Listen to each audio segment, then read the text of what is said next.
ओम नमः शिवाय। शिवजी सदा सहाय। ओम नमः शिवाय। गुरुजी सदा सहाय। जय गुरुजी संगत जी। गुरुजी के परिवार गुरुजी टुडे ब्लेसिंग्स में आपका स्वागत है। परिवार का हिस्सा बनना चाहते हैं तो चैनल को शेयर करें और सब्सक्राइब करें और साथ में लगे हुए बेल आइकॉन के बटन को प्रेस करके ऑल पर क्लिक कर दे ताकि डेली अपलोड होने वाले बड़े मंदिर वाले प्यारे से गुरुजी के सत्संग और ब्लेसिंग संगत जी आप तक पहुंच सके। अपना सत्संग गुरुजी के प्यारे से चैनल पर अपलोड करवाने के लिए आप डिस्क्रिप्शन बॉक्स में दिए हमारे व्हाट्सएप नंबर पर अपना सत्संग ऑडियो या वीडियो किसी भी फॉर्मेट में हमें भेज सकते हैं। जय गुरु जी। संगत जी, मैं हमेशा से एक बात कहता हूँ और मेरा दृढ़ विश्वास है ये कि गुरु जी अपनी बेटियों से बहुत ज़्यादा प्यार करते हैं। जब बेटियां उनके साथ अपना प्यार भरा एक पिता का रिश्ता बना लेती है ना, तो वो कभी भी उनका हाथ नहीं छोड़ते, ना उनकी आंख से आंसू आने देते हैं। बहुत मान सम्मान से रखते हैं वो हर जगह उनको, चाहे वो मायका हो या ससुराल हो। बहुत प्यारा सा सत्संग है और ये सत्संग हमारे साथ शेयर किया गुरुओं की नगरी। हाँ जी, वाकई में वो गुरुओं की नगरी है। श्री अमृतसर साहिब से, हाँ जी, श्री अमृतसर साहिब से राधिका अरोड़ा आंटी जी ने, मैं दिल से उनका शुक्राना करता हूँ कि उन्होंने गुरुजी से आज्ञा लेकर गुरुजी के इस प्यारे से चैनल पर अपना सत्संग शेयर किया। चलिए सत्संग स्टार्ट करते हैं। जय गुरु जी। जय गुरु जी। शुक्राना गुरु जी। मैं राधिका पंजाब से हूँ। मैं अपना सत्संग शेयर करना चाहती हूँ। अपना सत्संग शुरू करने से पहले मैं गुरु जी का मंत्र जाप करना चाहती हूँ। ओम नमः शिवाय। शिव जी सदा सहाय। ओम नमः शिवाय। गुरु जी सदा सहाय। मुझे ना इंस्टाग्राम पे बहुत देर के मैसेजेस आ रहे थे कि कुड़िए तो अपना सत्संग शेयर कर, पर मैं बहुत टाइम से ना अपना सत्संग मतलब लिखा ना कभी भी कुछ बीच में रिकॉर्ड किया, पर हुआ नहीं सही से। तो फिर अब मैं दोबारा अपना रिकॉर्ड करके ना भेज रही हूँ यहाँ पे। तो अपनी मैं जर्नी बताना चाहती हूँ कि मैं कहाँ से गुरुजी से जुड़ी। पर ये तो सब में मुझे भी नहीं पता कि मुझे गुरुजी ने कब से अपने साथ जोड़ा हुआ है। पर जब मैं पैदा हुई थी तो मेरे ना माथे पे त्रिशूल था। मेरे मम्मा पापा को ना किसी ने बोला था कि आपकी किस्मत में ना 3 बेटे हैं। तो मेरे मम्मा पापा ने ना शिव जी के व्रत रखे थे सावन के। तो उनको था कि हमारा पहले बेटा है तो हमें अब बेटी दो। तो फिर जब मैं पैदा हुई तो त्रिशूल था माथे पे। तो वो भी चलो शिव जी की ब्लेसिंग थी। धीरे धीरे जब बड़ी होती गई तो वो ना इनविजिबल हो गया, कम हो गया। और मेरे ना लेफ़्ट पैर पे ना सांप के काटने के निशान भी हैं, 3 डॉट्स हैं। तो शायद कुछ हो गई कोई पिछले जन्म की शिव जी के साथ कोई कनेक्टिविटी। पर जब गुरुजी से के साथ जुड़ी तब पता चला कि मतलब क्या-क्या है 7 नंबर का कनेक्शन और क्या था। तब मुझे पता चला कि हाँ, मैं तो गुरुजी के साथ काफ़ी देर से जुड़ी हुई हूँ। मेरा मतलब मायके का घर का नंबर 77 था और मेरी जहाँ पे शादी हुई वो 61, वो भी 6+1 7 हो गया। और स्कूटी का नंबर भी 7 उसमें मतलब आता ही था और मेरे रोल नंबर में। मतलब काफ़ी देर से गुरुजी ने जोड़ा हुआ है, पर हम लोगों को पता ही नहीं चलता कि कब से गुरुजी ने जोड़ा हुआ है। और हम अपनी दुनियावी दुनिया में ही खोए हुए हैं और अपनी प्रॉब्लम्स के साथ जूझ रहे हैं। लास्ट ईयर ना मेरी सिस्टर इन लॉ के ना घर पे सत्संग था, शुक्राना सत्संग। तो तब वहाँ पे मैं गई तो उनको भी गुरुजी ने ना बेटा ब्लेस किया था। तो वहाँ पे मुझे बहुत अच्छा लगा। मुझे एक्चुअली पीरियड्स आए हुए थे। तो मैंने वहाँ पे पूछा कि मैं आ सकती हूँ? कहते हाँ जी आप आ सकते हो, यहाँ पे कोई वहम नहीं होता। तो आप बैठो, चाय प्रसाद लो, लंगर प्रसाद करो, पर आप आरती नहीं कर सकते। तो अच्छा लगा मुझे वहाँ पे जाके बैठना। तो उसके बाद ना मुझे गुरुजी के ना मैसेजेस आने लग गए फ़ेसबुक पे, इंस्टाग्राम पे। एक्चुअली मेरे बुआ जी मानते हैं, छोटे बुआ जी, पर मेरे ना कभी कनेक्टिविटी हुई नहीं। और बड़ी बुआ के घर मैं जब भी जाती थी ना दिल्ली में, वहाँ पे भी मुझे गुरुजी के मैसेजेस दिखते थे, गुरुजी, जय गुरुजी, ब्लेसिंग्स ऑलवेज़ गुरुजी। पर मैं को नहीं पता था कि कौन से गुरुजी हैं। मैंने तो ऐसे ही इग्नोर किया क्योंकि छोटी थी, पता ही नहीं था कौन क्या है क्या नहीं है। शायद मेरा गुरुजी ने तब टाइम नहीं सोचा होगा, जब जोड़ना है तभी जोड़ना, ये तो गुरुजी को ही पता है ना कि उन्होंने कब मुझे जोड़ना था अपने साथ। जब मेरा सही टाइम आने वाला होगा और जब मेरी प्रॉब्लम्स को ख़त्म करना होगा, तब उन्होंने मुझे अपने साथ जोड़ा। और वो मेरी सत्संग की बात आ गई, तो तब जब मैं सत्संग पे गई तो बड़ा अच्छा लगा मुझे। उसके बाद मुझे फ़ेसबुक पे, इंस्टाग्राम पे मैसेजेस आने शुरू हो गए, तो मैं जय गुरुजी, शुक्राना गुरुजी करने लग गई। तो गुरुजी मेरे मन की बात, हर एक बात को मुझे इंस्टाग्राम पे ना दिखा देते, तो बड़ा अच्छा लग रहा था कि हाँ, गुरुजी अब मेरी बात सुन रहे हैं। तो मेरा ना धीरे-धीरे ट्रस्ट बनने लग गया।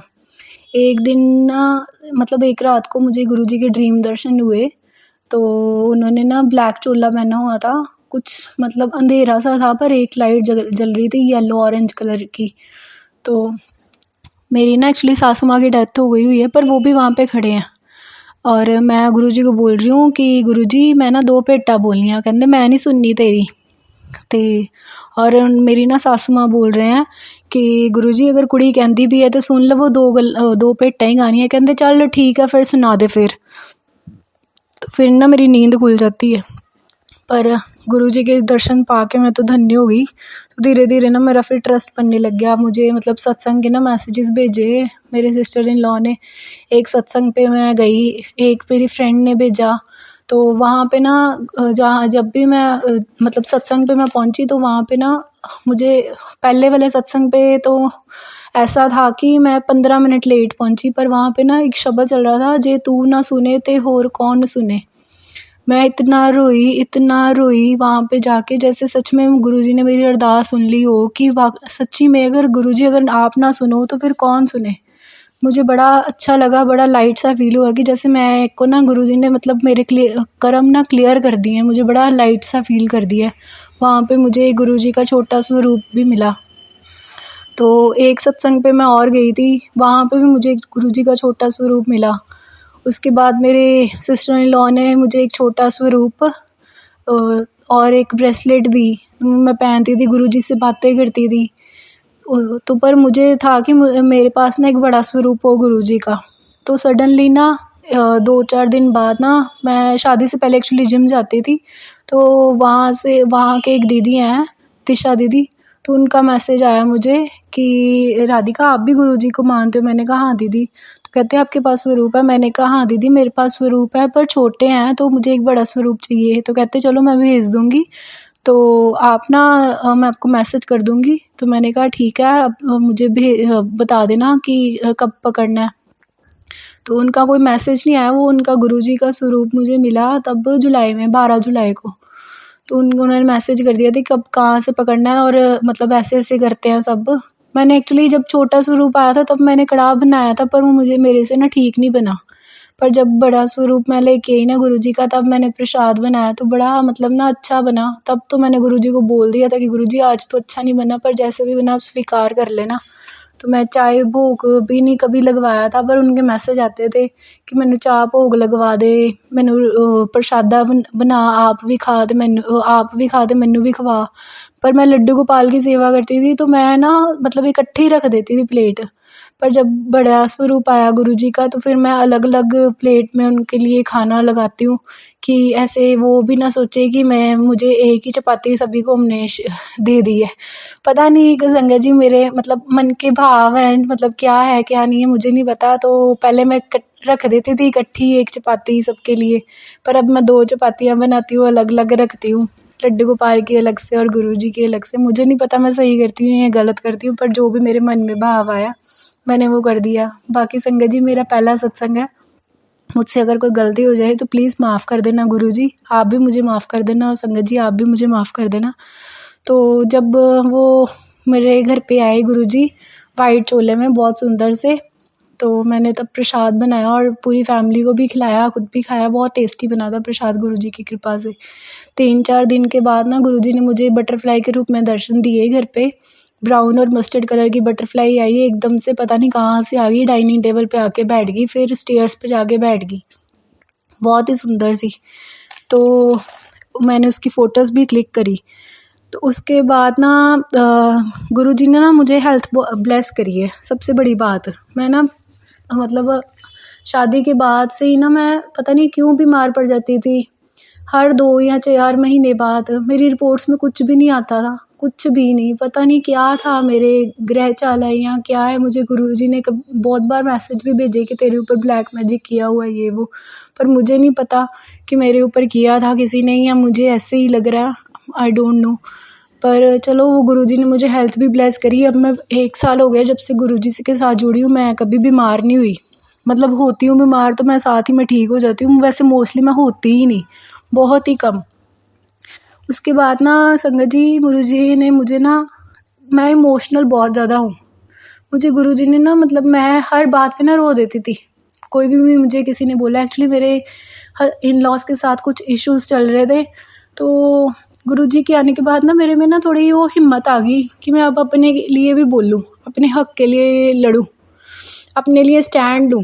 तो एक रात को हमारे घर पे कुछ इश्यूज़ हुए, हम दोनों हस्बैंड वाइफ में, कुछ इन लॉज़ में, तो मुझे ना अपना घर छोड़ के जाना पड़ा। तो उस रात को गुरुजी का मुझे मैसेज भी आया, तेनू विखा दी ना असलियत, ते तेनू तेरे रिश्ते दी देख ला हुण कौन खड़ा है, ते ए भी पुत्तर दिखानी जरूरी सी, ते सच सब कुछ लियाना तेरे सामने ज़रूरी सी। तो नेक्स्ट डे मैं जब मायके के लिए अपने निकलने लगी, तो संगत जी मुझे ना गुरुजी का एक मैसेज आया इंस्टाग्राम पे कि घरों निकलन तो पहले ना पुत्तर मंत्र जाप करके निकली, नाले अपना राइट पैर ना बाहर रखी, मैं सब ठीक कर देवांगा, तेरा प्यो तेरे नाल खड़ा है। मैं समझ गई कि गुरुजी ने किया सब कुछ, तो ये सब ठीक कर देंगे। तो मैं अपने मायके चली गई। तो वहाँ पे मेरे मम्मा पापा ने चलो मुझे रखना ही था, उन्होंने तो मुझे सब समझाया ही था कि बेटा अब जहाँ पे शादी हो गई है तो अब रहना तो वही है। उन्होंने मुझे कभी गलत शिक्षा नहीं दी, पर जहाँ पे गलत मेरे हस्बैंड है या मेरे इन लॉज हैं, उनको भी तो उनसे बात करनी थी ना। काफ़ी टाइम से सब कुछ चल रहा था, अब मैं यहाँ पे पब्लिकली बता नहीं सकती। हमारे घर पे कोई मतलब थर्ड पर्सन की इतनी इन्वॉल्वमेंट है, वो मुझे मेंटली टॉर्चर करती थी, और फैमिली वाले उसकी बात को ज़्यादा तवज्जो देते थे, जबकि अपनी बहू की बात को आप उसको इम्पोर्टेंट ही नहीं रख रहे, आप उसको कुछ मान ही नहीं रहे, और सब फ़र्ज उसने ही करने हैं। मेरी एक्चुअली मदर इन लॉ नहीं है, सब रिस्पॉन्सिबिलिटी मेरी है, पर फिर भी मुझे कोई इम्पोर्टेंस नहीं, मुझे कुछ भी नहीं। चलो क्या कह सकते हैं, कर्म होंगे मेरे कुछ पिछले। तो मैं जब अपने मायके रह रही थी, तो मेरे साथ ना तब भी गुरुजी ने एक मिरेकल किया। मैं ना गुरुजी के सत्संग तो रोज़ सुनती हूँ यूट्यूब पे, तो तब मैंने ना एक सत्संग सुन रही थी इंस्टाग्राम पे। तो गुरुजी ने ना मुझे मैसेज, एक सत्संग सुन रही थी, तो उसमें काफ़ी अच्छा मैसेज था। तो फिर उसके बाद मैं और रील्स देखने लगी, पर गुरुजी के ना वो सत्संग के पीछे ना स्पैरोज़ की आवाज़ थी, तो वो ना मेरे फ़ोन में चली जा रही थी। मैंने फ़ोन भी बंद कर दिया, पर वो स्पैरोज़ की आवाज़ ना पूरा 1 घंटा मेरे फ़ोन में चली। मेरा बड़ा भाई बोलता कि ना ये स्पैरोज़ की आवाज़ ना तेरे फ़ोन में सेव हो गई, इसलिए नहीं चल रही। पर मुझे पता था ये गुरुजी का ना कोई मिरेकल है, वो ब्लेसिंग दे रहे हैं मुझे। मैंने सबको सुनाई अपनी फैमिली में, पर सब अभी मानते नहीं हैं। तो धीरे धीरे मुझे पता है कि मेरे गुरुजी सबको अपने साथ जोड़ लेंगे। सब शिव भक्त हैं तो वो जुड़ ही जाएंगे, इतना तो मुझे पता ही है। तो फिर ना वो उसने बोला कि नहीं तू ला इधर, तो फ़ोन दे अपना, तो ना मैं इसको ना बंद कर देता हूँ, तो आवाज़ चली जाएगी। तो वो आवाज़ तो चलेगी, पर मुझे इतना पता है कि ये गुरुजी ने ही किया था, ये गुरुजी दर्शन देने आए थे मुझे। फिर ना संगत जी मेरे मम्मा पापा ने मेरे हस्बैंड के साथ बातें करी, सब सॉल्व करके मुझे ना अपने घर भेज दिया। मेरे हस्बैंड उसके बाद ना बीमार पड़ गए, उनको टाइफाइड हो गया था, तो हॉस्पिटल एडमिट करवाना पड़ा उन्हें। तो मैं उनके साथ दिन रात उनके साथ ही रही। तब शायद मेरे हस्बैंड को भी पता चल गया होगा कि मेरी बीवी क्या है, मेरे लिए क्या कर सकती है क्या नहीं। चलो भाई, अपनी फैमिली को कोई भी नहीं गलत बोल सकता। एनी हाउ उसके बाद ना मुझे ना गुरुजी का ना बुलावा आया, शायद बड़े मंदिर से। उनके बुलावे के बिना तो कोई भी नहीं जा सकता वहाँ पे, तो उनका ही बुलावा था। बड़े मंदिर से बुलावा आया मेरा। तो मेरे ना छोटा भाई को मैंने बोला कि ना मैंने बड़े मंदिर जाना है, तो तू मेरे साथ मुझे ले जाएगा। उसके ना एक्चुअली इन लॉज हैं दिल्ली में, तो वो वहीं पे था। कहता चल ठीक है, मैं तेरा करवा देता हूँ टिकट, तो तुम आ जाना। उसके बाद फिर मैं ना चली गई अपने हस्बैंड से पूछ के। पहले तो वो मना करते रहे, कहते नहीं जाना, पर जब उसने मेरे छोटे भाई ने बोला कि मैं देख लूँगा सब, तो वो मान गए। मैं उसके भरोसे पे चली गई, साथ में गुरुजी का नाम लिया, तो मैं निकल गई बड़े मंदिर के लिए। बड़ी अच्छा सफ़र रहा मेरा। तो पर जब मैं पहुंची दिल्ली, तो वो अपने फादर इन लॉ के साथ दिल्ली स्टेशन पे आया, पर उसका ना बीपी बहुत बढ़ा हुआ था। तो मुझे लेके अपने ससुराल छोड़ के तो डॉक्टर पे चला गया। वहाँ पे ना उसको डॉक्टर ने बोला था कि 1 घंटे तक दवाई देखेंगे, नहीं हुआ तो इसको ना एडमिट करवाना पड़ेगा। पर उसके इन लॉज इतने अच्छे हैं कि वो उसका कज़न भाई मुझे ना बड़े मंदिर लेके गया, और उसकी फैमिली मेरे भाई के साथ हॉस्पिटल में थी। उसके भाई ने भी मेरा बहुत ध्यान रखा, बड़े अच्छे से मुझे बड़े मंदिर लेके गया, कार में लेके गए। मतलब गुरुजी ने सारी जो ट्रैवलिंग थी बड़ी अच्छी मेरी, जैसे मैं फूलों के ऊपर चल रही हूँ, मुझे एक कदम भी पैदल भी नहीं चलने दिया गुरुजी ने, ऐसी उन्होंने ब्लेसिंग दी। पर एक मेरा मन था कि मैं अपने भाई के पास चली जाऊँ, तो वो ठीक हो जाए बस।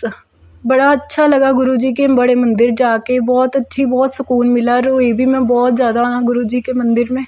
पर ये था, मुझे पता था कि गुरुजी ने मेरे भाई को ठीक कर देना। जब मैं घर वापस आने लगी, मतलब वहाँ से गुरुजी के मंदिर से माथा टेक के निकले हम लंगर प्रसाद करके, तो मुझे था कि मुझे ना गुरुजी का स्वरूप मिल जाए। पर उस दिन ना गुरुजी के स्वरूप की शॉप ना बंद थी। तो उसने, जो मेरे भाभी का भाई है, वो उसने बोला कि ना दीदी आपको स्वरूप मिल जाएगा।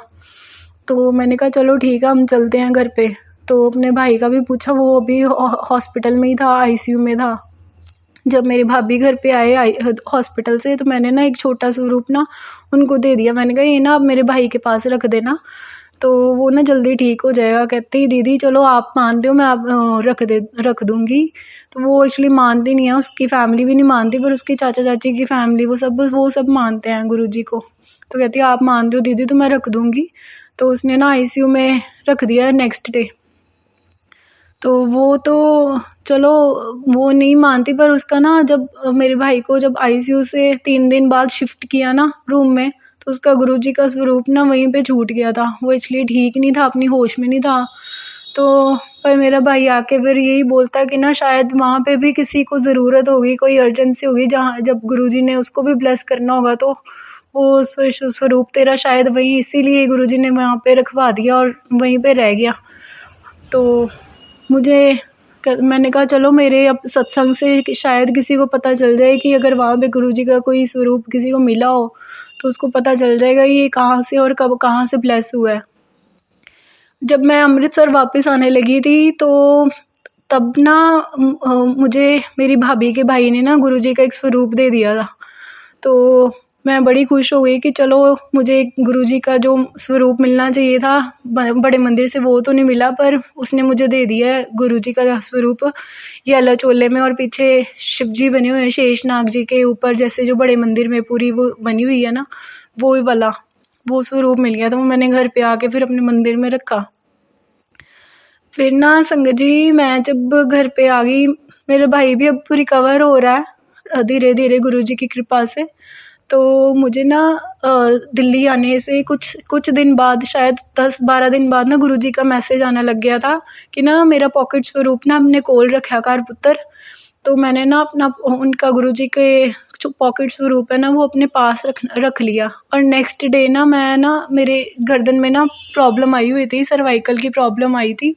तो मैं ना मलवाने गई थी, तो मैं ना वापसी आ रही थी बिल्कुल ठीक ठाक से, एकदम से कुछ भी नहीं हुआ, निकल गया मेरा जो भी था जोर सा। तो मलवा के मैं अपनी स्कूटी पे वापस आ रही थी, तो ना मेरा ना सडनली एक्सीडेंट हो गया। एक अंकल आ रहे थे बूढ़े से, तो उनकी ना साइकिल मेरे स्कूटी पे आके गिरी, और मैं एक और बाइक के ऊपर गिरी। किसी को भी कुछ भी नहीं हुआ, मेरे बस स्कूटरी मेरे ऊपर ही गिर गई आके। तो तब तो मुझे कुछ भी पता नहीं चला कि मुझे क्या चोट लगी है क्या नहीं, पर मैं अपना भगवान का नाम लेके उठ के और मैं घर आ गई। मैंने अपना घर आके सब काम किए, नाश्ता बनाया, सब कुछ किया। पर शाम को मेरी थोड़ी ना तबीयत ख़राब होने लग गई। पर फिर भी गुरुजी का मैं इतना शुक्राना करती हूँ, क्या पता मुझे कितनी चोट लगनी थी, क्या होना था। गुरुजी का स्वरूप सिर्फ एक दिन पहले ही मैंने अपने पास रखा, छोटा स्वरूप अपने मोबाइल के पीछे कवर में, और मेरे साथ ये इतना बड़ा एक्सीडेंट हो गया, पर फिर भी मुझे इतनी चोट नहीं लगी। सिर्फ मेरी बाजू पे और मेरी लेग्स पे सिर्फ नील के निशान पड़े और मैं 3-4 दिन बाद ठीक हो गई। सिर्फ एक पेन किलर खाई मैंने 2 दिन बस। पर गुरुजी का लाख लाख शुक्राना, अनंतम अनंतम शुक्राना। क्या पता मुझे कितनी चोट लगनी थी, क्या होना था। मेरी कोई हड्डी नहीं टूटी, ना मेरे फेस पे कोई निशान आया, ना मेरी लेग्स पे कोई निशान, कुछ भी नहीं हुआ मुझे। अनंतम अनंतम शुक्राना गुरुजी, आपने पता नहीं मुझे कितनी बड़ी मुश्किल से बचाया। फिर उसके बाद यहाँ पे अब अमृतसर में ना एक सत्संग हुआ था अक्टूबर में, तो वो ना वहाँ का पास मिल गया मुझे। पहले मिल नहीं रहा था, पर गुरुजी की कृपा से ना वो भी मिल गया। मैं अपनी मम्मा को लेके गई वहाँ पे, बहुत अच्छा सत्संग हुआ था, बहुत ग्रैंड लेवल पे। तो जब हम गए तो बड़ा मतलब अच्छा लगा। मैंने तो पहली बार ये सब अटेंड किया था, बड़े लेवल पे गुरुजी का सत्संग। वहाँ पे भी ना गुरुजी ने एक मिरेकल किया मेरे साथ। तो एक उधर रो में ना मतलब खाना स्टार्ट हो गया था, पर मुझे बड़ी भूख लगी थी। मैं तो यही सोच रही थी गुरुजी यहाँ पे तो मैं सबसे लास्ट में बैठी हूँ, मुझे तो खाना सबसे लास्ट पे मिलेगा। पर गुरुजी ने ये मिरेकल किया कि मेरे साथ कि खाना ना मुझे सबसे पहले मिला, वो इधर वाली लाइन में, और जो आगे वाले थे उनको सबसे बाद में। अनंतम अनंतम शुक्राना गुरुजी, मुझे तो बहुत भूख लगी थी। मैं तो गुरुजी की बोल रही थी, हाय गुरुजी मुझे तो बड़ी भूख लगी है, मेरा तो अभी जान ही निकल जाएगी, आपने मुझे खाना दे दिया, थैंक यू थैंक यू। तो संगत जी बस अभी तो फ़िलहाल यही है। बाकी मैं तो गुरुजी को यही बोलती हूँ कि आप मेरे साथ हमेशा रहना, क्योंकि मेरी बहुत सारी विशेज़ हैं जो मेरी लाइफ में पूरी नहीं हुई, पर गुरुजी कहते हैं मांगो नहीं मानो। तो मैं बस उनको मान रही हूँ और बस यही दुआ करती हूँ कि सब गुरुजी हमेशा मेरे साथ रहें। जैसे गुरुजी ने मुझे कहाँ थी और कहाँ मुझे ला के रख दिया है, कहाँ मैं अब आज स्टैंड करती हूँ। मैं तो बिल्कुल पागल, मतलब हिम्मत ही नहीं थी। आज मैं बोल रही हूँ और आज मैं अपना सत्संग शेयर कर रही हूँ, ये सब गुरुजी की कृपा से ही हुआ है। थैंक यू गुरुजी, शुक्राना गुरुजी, आप हमेशा अपने बच्चों के साथ रहना। शुक्राना गुरुजी, शुक्राना।